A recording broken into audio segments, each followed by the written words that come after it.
Doctor ইউনূসের যুক্তরাজ্যে রাজকীয় সফরকে কেন্দ্র করে পুরো কমিউনিটি লন্ডনের আলতাবালি পার্কে আজকে বিশাল গ্যাদারিং, তার সমর্থনে তাকে অভিনন্দন, তাকে শুভেচ্ছা জানিয়ে এবং একই সঙ্গে ডক্টর ইউনূসের সফরকে প্রতিবাদে আওয়ামী লীগের পলাতক মন্ত্রী, এমপি, মেয়র সহ বেশ কিছু সমর্থক তার প্রতিবাদ করে। সেই প্রতিবাদ বিক্ষোভের কারণে ডক্টর ইউনূসের সমর্থনে হোল কমিউনিটি বিভিন্ন শহরে জড়ো হয়েছে। যুক্তরাজ্যের আলতাবালি পার্কে যে এই সমাবেশটি একটি অংশ মাত্র। এই সমাবেশের মূল কথা হচ্ছে ডক্টর ইউনূসের নেতৃত্বে বাংলাদেশ 5ই জুলাই যে আপরাইজিং, যে বিপ্লব সম্ভব স্বাধীনতা হয়েছে, পৃথিবীর অন্যতম নিকৃষ্ট ফ্যাসিবাদী শক্তির যে সে ফ্যাসিস্ট প্রধানমন্ত্রী শেখ হাসিনা এবং তার সহযোগীদেরকে বাংলাদেশ থেকে বিতাড়নের পর যে দ্বিতীয় স্বাধীনতা যে বাংলাদেশ, সেই স্বাধীন বাংলাদেশকে সংস্কার, গণহত্যার বিচার এবং রোড টু ডেমোক্রেসিতে মানুষের যে সমাগম, মানুষের যে আগ্রহ, সেটি সারা পৃথিবীব্যাপী প্রবাসীরা আজকে সেই সমর্থনটি ডক্টর ইউনূসকে বিলাত থেকে উপহার হিসেবে দিচ্ছে, সমর্থন হিসেবে ব্যক্ত করছে। পাশাপাশি যারা গণহত্যার সঙ্গে জড়িত ছিল, যারা 150 বিলিয়নের মতো সম্পদ বাইরে পাচার করেছে, তাদের সম্পদগুলোকে কনফিসকেট করে, বাজেয়াপ্ত করে বাংলাদেশে ফেরত নেওয়ার ব্যাপারে বাংলাদেশের পাশে দাঁড়িয়েছে এই কমিটি।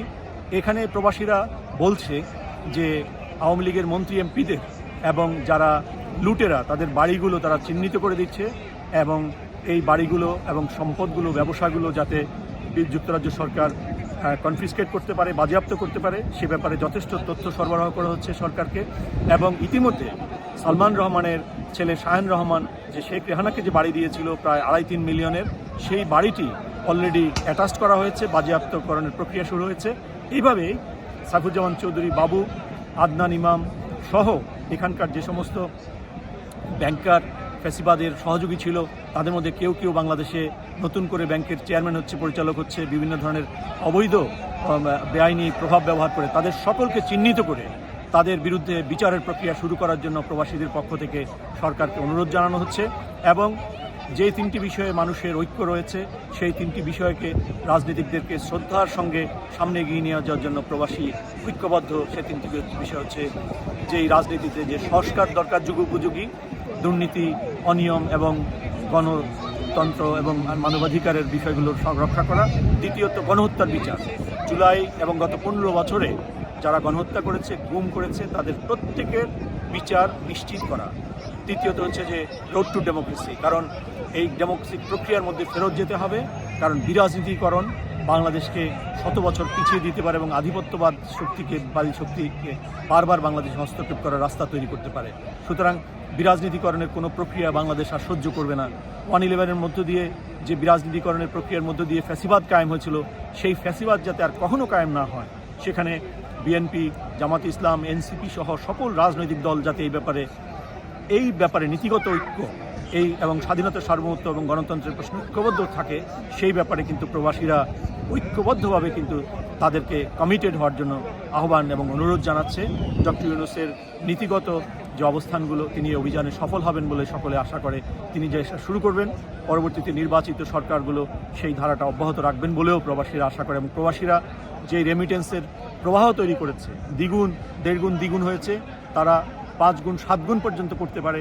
বাংলাদেশের ইপিজেডগুলোতে ক্ষুদ্র এবং মাঝারি বৃহৎ শিল্পে তারা একটা বিপ্লব ঘটাতে পারে বাংলাদেশে, যেটিকে 4র্থ শিল্প বিপ্লব বলে ধারণা করা যেতে পারে। প্রবাসীদের জন্য ইতিমধ্যে সরকার কিছু ব্যবস্থা নিয়েছে, বিশেষ করে এনআইডি এবং ভোটার লিস্টের ব্যাপারে আমরা আইটি অ্যাডভাইজার ফায়েজ সাহেবকে ধন্যবাদ জানাতে চাই সমাবেশ থেকে, যে তিনি ডক্টর ইউনূসের নেতৃত্বে তিনি যে সেবা, নাগরিক সেবা বাংলাদেশ নামে যে সার্ভিস চালু করেছেন, যেটি দেশে বিভিন্ন জায়গায় কিওস্কের মাধ্যমে, সার্ভিস সেন্টারের মাধ্যমে করবেন বলে নিয়েছেন। এবং প্রবাসীদেরও ঈদের বক্তৃতায় ডক্টর ইউনূস বলেছেন প্রবাসেও এই সেবাটি এক্সটেন্ড করা হবে। যুক্তরাজ্য থেকে সারা বিশ্বব্যাপী আইটি বেস বাঙালিদের যে সমস্ত বাংলাদেশিদের যেসব ব্যবসা বাণিজ্য আছে, সব ব্যবসা বাণিজ্যে সেখানে যদি এই নাগরিক সেবা বাংলাদেশের সার্ভিসটি এক্সটেন্ড করা হয়, তাহলে এনআইডি প্রক্রিয়া এবং পাসপোর্ট, ভোটাধিকারের ব্যাপার, এগুলো একসঙ্গেই প্রবাসীরা অর্জন করতে পারবে, সহজ হবে এবং প্রবাসীদেরকে দেশের সঙ্গে আরও বেশি পরিমাণে সংশ্লিষ্ট করবে, উদ্দীপ্ত করবে এবং বাংলাদেশকে পরবর্তী লেভেলে নিয়ে যাওয়ার জন্য প্রবাসীরা এনাফ ভূমিকা রাখতে পারবে।